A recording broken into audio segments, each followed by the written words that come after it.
આપણે ખરેખર વિચાર કરીએ, શાસ્ત્રી મહારાજ આપણે ન મળ્યા હોત તો આપણે શું કરતા હોત, એ પ્રશ્ન છે. શાસ્ત્રી મહારાજને લીધે યોગી આપા, પ્રમુખ સાંઈ મહારાજ, આ બધા આપણને મળ્યા. અને જન્મો જન્મની ભૂખ, આ આત્મા ભટકે છે, એને કંઈ ચેન પડતું નથી. જ્યાં સુધી દેહ ભાવ છે ત્યાં સુધી એમાંથી છુટકારો થાય નહીં. મહારાજે પોતે વાત કરી કે શાસ્ત્રમાં ભલે લખ્યું હોય કે દેહને આત્મા રૂપે વર્તીએ, મારે કંઈ થાય જ એમ નથી. ગમે એવું થાય તો આત્મા વર્તાય નહીં. ઉપાસના હોય તો થાય. અને ઉપાસના મહારાજે વાત કરી, આ સામાન્ય ઉપાસનાની વાત નથી કે જે દેહથી પર અક્ષરધામમાં એટલે માયા પરની વાત છે, એ ઉપાસના હોય તો કામ થાય. તો મહારાજે વાત કરી એટલે એ પ્રમાણે જોવા જઈએ તો કોઈનું આત્યંતિક કલ્યાણ ના થાય. કલ્યાણ થાય અને આત્યંતિક કલ્યાણ કે જેના પછી જન્મ મન રહે જ નહીં, એવી વાત કરી. એ તો એ મહારાજની લાઈનમાં જ આવે. શ્રીજી મહારાજ, આ કેટલી મોટી વાત છે. મહારાજના સંબંધવાળા, મારા સંબંધવાળા હોય એ વર્તમાન ધરાવે તો એ 84 છૂટી જાય. બાકી કોઈ રીતે 84માંથી બહાર આવે એમ નથી. ગુણાતીતાન સ્વામીના વખતમાં એક બ્રાહ્મણ હતો. એ સ્વામીને વાત કરી કે સ્વામી, આ લોકો મને 84માંથી કાઢી મૂકે છે. સ્વામી કે આકરા થઈને કે કોણ છે સહેજાનસે વગર તારે 84માંથી કાઢે એવો? સ્વામી કે એ 84 નહીં, આ મારી નાતથી 84. સ્વામી કે એ ભલે, એ તું જાણ, પણ આ 84માંથી બહાર. એટલે બહુ મોટી વાત છે. આપણને ખેલ લાગે છે, 84 બહાર નીકળવું જબરદસ્ત વાત છે. અને આપણે તો ભગવાનનો સંબંધ થયો છે, તો એના સંબંધવાળાના સંબંધવાળાના સંબંધવાળા એ 84માંથી કાઢી મૂક્યા. એટલી જબ્બર વાત છે. એટલે આપણે આ જે પ્રાપ્તિ થઈ છે એ જબરદસ્ત છે. એ એમાં જો આપણે જો પ્રાપ્તિનો વિચાર કરીએ તો કાંઈ બાકી રહેતું નથી. કોઈ જગ્યાએ જવાનું, ઉપાસના કરવાની, બીજી ત્રીજી કોઈ માથાકૂટ નહીં. અને પ્રાપ્તિનો વિચાર જો ખરેખર હોય, શ્રીજી મહારાજ કેવા ભગવાન, કેવા મળ્યા છે, અને ગુણાતીતાન સ્વામી કેવા મળ્યા છે. અને બેને ધારક સત્પુરુષની વાત, એના લાઈનમાં એના જેવા જ, એટલે બધું બહુ મોટી વાત છે. એટલે આપણે બળમાં રહેવું. બીજું બધું તો આપણે હોય, સ્વભાવ હોય, આ બીજું બધું હોય, હુંસાથુસી થતી હોય, ઘર્ષણ થતું હોય, હવે બધું જ. પણ આપણે બધા દેહથી પર, માયા પર થઈ ગયા છે, એ વાત તો નક્કી છે. અને બીજા બધા જે હોય એ માયાની અંદર હોય.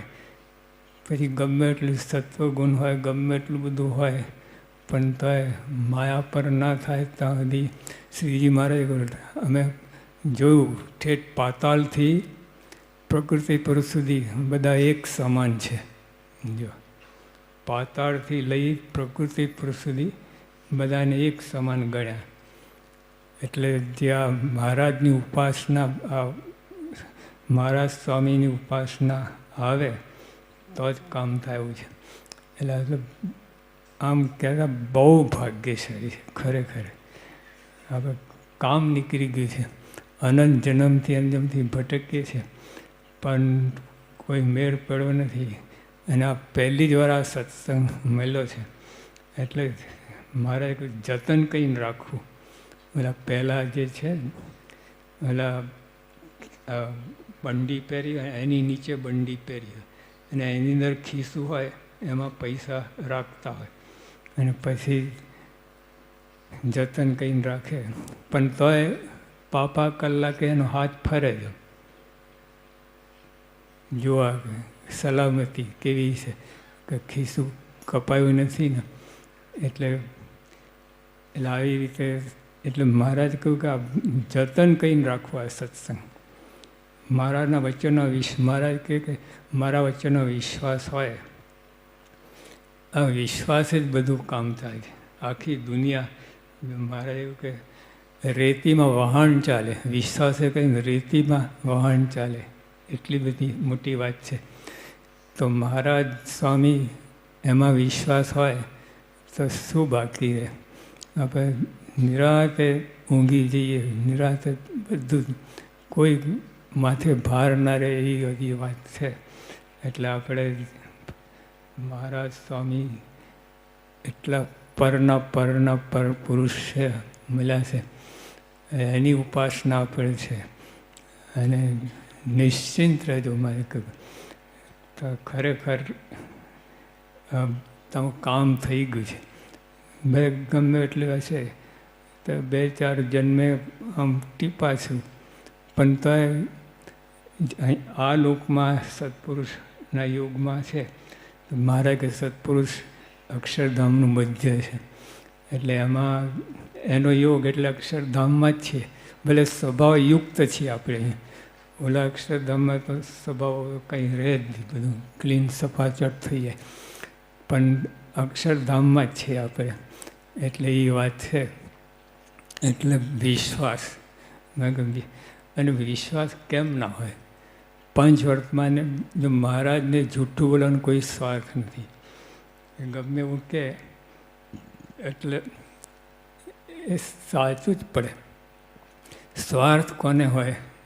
કે જે સ્ત્રી, ધન અને કીર્તિ એના માટે કંઈ પ્રયત્ન કરતા હોય, એને કંઈક કોઈ ખૂણે કંઈક પણ સ્વાર્થ હોય. પણ આ ત્રણેયથી મુક્ત છે, આ ત્રણેય જોઈતું જ નથી. તો હવે એની આગળ ક્યાં સ્વાર્થ રહે? હવે મારે બ્રહ્માંડો છે, અણુ જેટલા મહારાજની દૃષ્ટિમાં અણુ જેટલા છે. હવે બ્રહ્માંડની અંદર આપણે 14 લોક આવે, 14 લોકમાં આપણે શું ગણતી? એટલે જોવા જઈએ તો આ બ્રહ્માંડની અંદર આપણે કીડી જેવા છે, કીડી કરતાં નાના. હવે એની આગળ જૂઠું બોલવાનું શું? ભગવાન શું જૂઠ? હજારો કીડીઓ જતી હોય અને એક કીડીને આપણે કહીએ જૂઠું બોલીએ, શું મતલબ એને? જૂઠું બોલો ના બોલો એ કંઈ સમજતી જ નથી કીડીભાઈ. તો એટલે શ્રીજી મહારાજને આપણી પાસે કાંઈ લેવા દેવા નથી કોઈ રીતે. તો જૂઠું બોલવાનો ક્યાં પ્રશ્ન છે? એટલે આ દ્રઢ કહીને રાખજો, મારા વિશ્વાસ રાખજો. મારે કે મારા વિશ્વાસ જ બધું આગળ ગાડું ચાલશે. શ્રીજી મહારાજની સ્થાપના એવી રીતે કરવી આપણા અંતરમાં. ભગવાન છે અને બે મત નહીં, એવી રીતે પછી આગળ બધું આપણે ચાલશે. સ્વામી અક્ષર બ્રહ્મ ગુણાતન સ્વામી, ભગતજી મહારાજ, શાસ્ત્રી મહારાજ, યોગી બાપા, બધું ચાલશે. પ્રમુખ સાંઈ મહારાજ, બધા સ્વામી બાપાએ તો બધું કેટલું બધું કાર્ય કર્યું છે. એટલે આપણે તો કંઈ બાકી રાખ્યું જ નથી જોવા જતાં. પણ એક મોટું કાર્ય જે છે એ મહારાજના વખતથી ચાલે. ભગવાન ભજવા એ સૌથી મોટી વાત છે. અને ભગવાન ભજવામાં સ્વભાવ આડા આવે છે. બીજું બધું સેવા કરીએ, ભક્તિ કરીએ, જ્ઞાન કરીએ, બધું કરીએ, પણ સ્વભાવ એવા છે ને એ આપણને એકદમ પછાડે, એકદમ 1000 ફૂટની હાઈટ ઉપર નીચે તરિયામાં લઈ દે. અને સ્વભાવથી આપણે અંતરદૃષ્ટિ કહીને સ્વભાવને ઝાપટ મારતા રહી, સ્વભાવને વશ કરવા એ એટલું જ રહે છે. બીજું બધું ગોઠવાઈ ગયું છે, બધું સારું છે, બધું ચાલે છે. મહારાજ ને સ્વામી ને ગુરુ પરંપરા એ તો આમ ચપટીમાં બ્રહ્માંડ ઊભું કરે, મંદિર ઊભું કરવાનું શું વાત છે. પણ આપણને જે સેવા આપી છે એ આપણા સ્વભાવ માટે એમાંથી ઘર્ષણ કરીને સ્વભાવ નીકળે એના માટે એ સેવા આપણને આપી છે. આપણે કોઈ લાયકાત નથી સેવા માટે, પણ એમણે સેવા આપી છે. અને સેવા આપી છે એનું કારણ આ જ છે, એને બ્રહ્માંડો રચી શકે એમને કોઈ જરૂર જ નથી કાંઈ જ. પણ આપણને જે આ સેવા આપી છે, જે કંઈ સેવા આપી, યત્કંચિત સેવા આપી છે, એનું કારણ આ જ છે કે આપણા સ્વભાવથી નિવૃત્તિ પામીએ અને શુદ્ધ થઈને અને બ્રહ્મરૂપ થઈને અને ભગવાનની ઉપાસના કરવાની એ જ વાત છે. એટલે એના માટે આ બધા પ્રયત્ન કરીએ છીએ. મહારાજ સ્વામી એ જો શ્રીજી મહારાજની વાત છે. મહારાજે કહ્યું દરેક પ્રકરણ ભક્તોને તમને દરેક પ્રકરણના અંતમાં આવે છે શ્રીમદ એકાંતિક ધર્મ પ્રવર્તક. એમને બીજું કાંઈ નથી. ગુણાતીતાન સ્વામી કહ્યું કે મેં 40 એકાંતિક પકવ્યા છે. બીજી બધી કોઈ વાતમાં ગૌરવ ધરાવતા નથી, પણ એકાંતિક ભક્ત પકવ્યા એટલે એના માટે એમને ગૌરવ છે. અને સ્વામી કહ્યું કે મેં 200 જણને બ્રહ્મ વિદ્યા ભણાવી છે, તે કંઈક બીજા 200ને ભણાવશે. એટલે આ કાર્ય તો ચાલુ જ રહેવાનું છે. આપણે લાભ લઈએ કે ના લઈએ તમારી મરજી, પણ આ કાર્ય શાસ્ત્રીમાનું કાર્ય ચાલુ જ રહેવાનું છે, ચાલુ રહેશે. એટલે એમાં આપણે સામેલ થઈ જઈએ, ભરી જઈએ અને આપણું કામ કાઢી નાખીએ એ જ પ્રાર્થના.